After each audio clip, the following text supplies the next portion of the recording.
नी चाहिए। गृहस्थ की जीविका। पुष्कर कहते हैं, परशुराम जी, ब्राह्मण अपने शास्त्रोक्त कर्म से ही जीविका चलावे। क्षत्रिय, वैश्य तथा शूद्र के धर्म से जीवन निर्वाह ना करे। आपत्ति काल में क्षत्रिय और वैश्य की व्रति ग्रहण कर ले, किंतु शूद्र व्रति से कभी गुजारा न करे। द्विज खेती, व्यापार, गोपालन तथा कुसीद सूद लेना, इन व्रतियों का अनुष्ठान करे, परंतु वे गोरस, गुड़, नमक, लाक्षा और मांस न बेचे। किसान लोग धरती को कोड़ने जोतने के द्वारा जो कीड़े और चींटी आदि की हत्या कर डालते हैं और सोहनी के द्वारा जो पौधों को नष्ट कर डालते हैं, उससे यज्ञ और देव पूजा करके मुक्त होते हैं। 8 बैलों का हल धर्मानुकूल माना गया है। जीविका चलाने वालों का हल 6 बैलों का, निर्दयी हत्यारों का हल 4 बैलों का तथा धर्म का नाश करने वाले मनुष्यों का हल 2 बैलों का माना गया है। ब्राह्मण रत और अमृत से अथवा मृत और प्रमृत से या सत्यानृत वृत्ति से जीविका चलावे। श्वान वृत्ति से कभी जीवन निर्वाह न करे। संस्कारों का वर्णन और ब्रह्मचारी के धर्म। पुष्कर कहते हैं, परशुराम जी, अब मैं आश्रमी पुरुषों के धर्म का वर्णन करूंगा। सुनो, ये भोग और मोक्ष प्रदान करने वाला है। स्त्रियों के ऋतु धर्म की 16 रात्रियां होती हैं, उनमें पहले की 3 रातें निंदित हैं।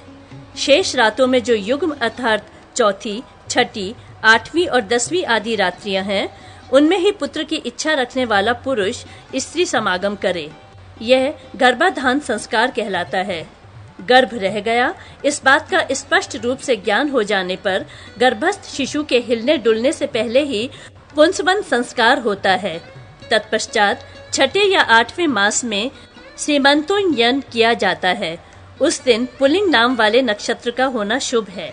बालक का जन्म होने पर नाल काटने से पहले ही विद्वान पुरुषों को उसका जात कर्म संस्कार करना चाहिए। सूतक निवृत्त होने पर नामकरण संस्कार का विधान है। ब्राह्मण के नाम के अंत में शर्मा और क्षत्रिय के नाम के अंत में वर्मा होना चाहिए। वैश्य और शूद्र के नामों के अंत में क्रमशः गुप्त और दास पद का होना उत्तम माना गया है। उक्त संस्कार के समय पत्नी स्वामी की गोद में पुत्र को दे और कहे, यह आपका पुत्र है। फिर कुलाचार के अनुरूप चूड़ाकरण करे। ब्राह्मण बालक का उपनयन संस्कार गर्भ अथवा जन्म से 8वें वर्ष में होना चाहिए। गर्भ से 11वें वर्ष में क्षत्रिय बालक का तथा गर्भ से 12वें वर्ष में वैश्य बालक का उपनयन करना चाहिए। ब्राह्मण बालक का उपनयन 16वें, क्षत्रिय बालक का 22वें और वैश्य बालक का 24वें वर्ष से आगे नहीं जाना चाहिए। तीनों वर्णों के लिए क्रमशः मूंज, प्रत्यंचा तथा वल्कल की मेखला बताई गई है। इसी प्रकार तीनों वर्णों के ब्रह्मचारियों के लिए क्रमशः मृग, व्याघ्र तथा बकरे के चर्म और पलाश, पीपल तथा बेल के दंड धारण करने योग्य बताए गए हैं। ब्राह्मण का दंड उसके केश तक, क्षत्रिय का ललाट तक और वैश्य का मुख तक लंबा होना चाहिए। इस प्रकार क्रमशः दंडों की लंबाई बताई गई है। ये दंड टेढ़े मेढ़े न हों, इनके छिलके मौजूद हों तथा ये आग में जलाए न गए हों। उक्त तीनों वर्णों के लिए वस्त्र और यज्ञोपवीत क्रमशः कपास, रुई, रेशम तथा ऊन के होने चाहिए। ब्राह्मण ब्रह्मचारी भिक्षा मांगते समय वाक्य के आदि में भवत शब्द का प्रयोग करें। जैसे माता के पास जाकर कहे, भवती भिक्षाम में देहि मातः, पूज्य माता जी मुझे भिक्षा दें। इसी प्रकार क्षत्रिय ब्रह्मचारी वाक्य के मध्य में तथा वैश्य ब्रह्मचारी वाक्य के अंत में भवत शब्द का प्रयोग करें। यथा क्षत्रिय भिक्षाम भवती में देहि, वैश्य भिक्षाम में देहि भवती। पहले वही भिक्षा मांगे जहां भिक्षा अवश्य प्राप्त होने की संभावना हो। स्त्रियों के अन्य सभी संस्कार बिना मंत्र के होने चाहिए। केवल विवाह संस्कार ही मंत्रोच्चारण पूर्वक होता है। गुरु को चाहिए कि वे शिष्य का उपनयन यज्ञोपवीत संस्कार पहले करके शौचाचार, सदाचार, अग्निहोत्र तथा संध्योपासना की शिक्षा दे।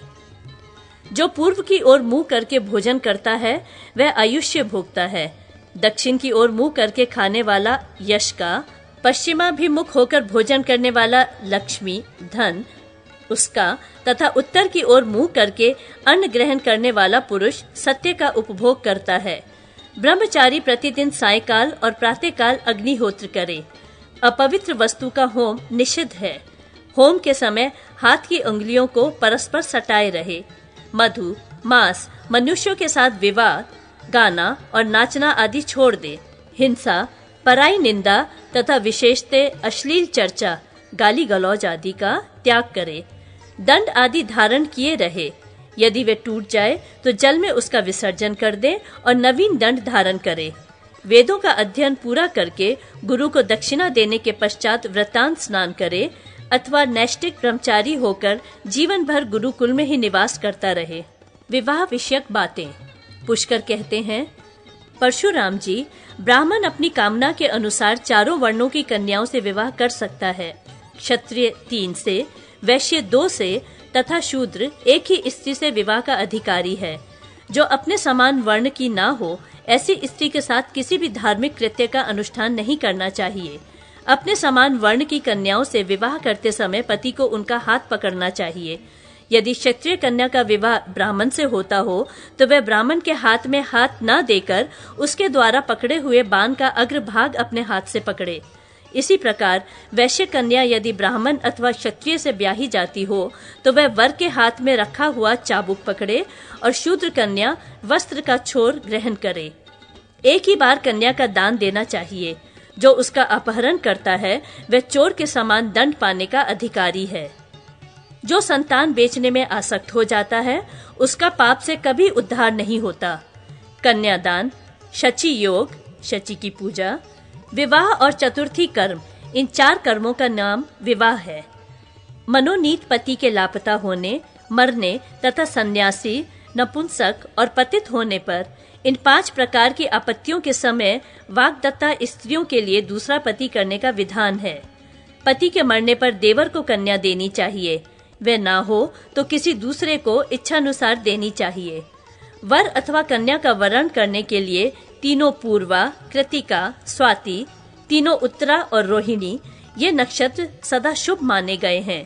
परशुराम अपने समान गोत्र तथा समान प्रवर में उत्पन्न हुई कन्या का वरण न करें। पिता से ऊपर की 7 पीढ़ियों के पहले तथा माता से 5 पीढ़ियों के बाद की ही परंपरा में उसका जन्म होना चाहिए। उत्तम कुल तथा अच्छे स्वभाव के सदाचारी वर को घर पर बुलाकर उसे कन्या का दान देना ब्राह्म विवाह कहलाता है। उससे उत्पन्न हुआ बालक उक्त कन्या दान जनित पुण्य के प्रभाव से अपने पूर्वजों का सदा के लिए उद्धार कर देता है। वर से एक गाय और एक बैल लेकर जो कन्यादान किया जाता है उसे आर्ष विवाह कहते हैं। जब किसी के मांगने पर उसे कन्या दी जाती है तो वह प्राजापत्य विवाह कहलाता है। इससे धर्म की सिद्धि होती है। कीमत लेकर कन्या देना आसुर विवाह है। यह नीच श्रेणी का कृत्य है। वर और कन्या जब स्वेच्छा पूर्वक एक दूसरे को स्वीकार करते हैं तो उसे गांधर्व विवाह कहते हैं। युद्ध के द्वारा कन्या के हर लेने से राक्षस विवाह कहलाता है तथा कन्या को धोखा देकर उड़ा लेना पैशाच विवाह माना गया है। विवाह के दिन कुम्हार की मिट्टी से शची की प्रतिमा बनाएं और जलाशय के तट पर उसकी गाजे बाजे के साथ पूजा कराकर कन्या को घर ले जाना चाहिए। आषाढ़ से कार्तिक तक जब भगवान विष्णु शयन करते हो विवाह नहीं करना चाहिए। पौष और चैत्र मास में भी विवाह निषिद्ध है। मंगल के दिन तथा रिक्ता एवं भद्रा तिथियों में भी विवाह मना है। जब बृहस्पति और शुक्र अस्त हो, चंद्रमा पर ग्रहण लगने वाला हो, लग्न स्थान में सूर्य, शनैश्चर तथा मंगल हो और व्यतिपात दोष आ पड़ा हो तो उस समय भी विवाह नहीं करना चाहिए।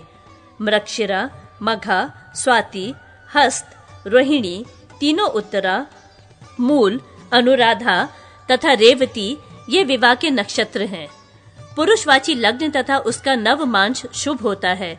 लग्न से तीसरे, छठे, 10वें, 11वें तथा 8वें स्थान में सूर्य, शनैश्चर और बुध हो तो शुभ है। 8वें स्थान में मंगल का होना अशुभ है। शेष ग्रह 7वें, 12वें तथा 8वें घर में हो तो शुभ कारक होते हैं। इनमें भी छठे स्थान का शुक्र उत्तम नहीं होता। चतुर्थी कर्म भी वैवाहिक नक्षत्र में ही करना चाहिए। उसमें लग्न तथा चौथे आदि स्थानों में ग्रह न रहें तो उत्तम है। पर्व का दिन छोड़कर अन्य समय में ही स्त्री समागम करें। इससे सती या शची देवी के आशीर्वाद से सदा प्रसन्नता प्राप्त होती है।